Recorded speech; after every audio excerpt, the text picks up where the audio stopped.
Hi everyone, welcome back to this channel. In this tutorial, I will show you how to join the High Tide Harvest event in Grow a Garden.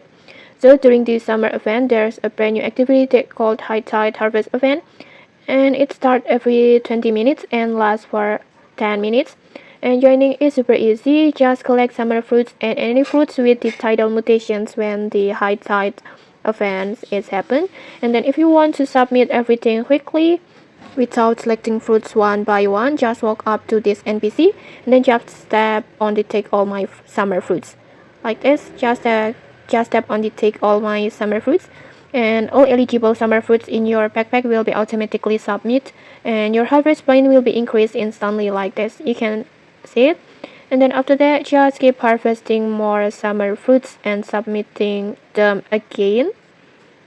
Just harvest all your fruits on here, and then next just submit them again like this, and then just repeat this as much as you can before the event ends to earn as many harvest points as possible like this. And then once the time is over, you will automatically receive a random reward based on your participations like this. And okay, that's it. If you found this helpful, don't forget to like, comment and subscribe for more tutorials. Thanks for watching and see you.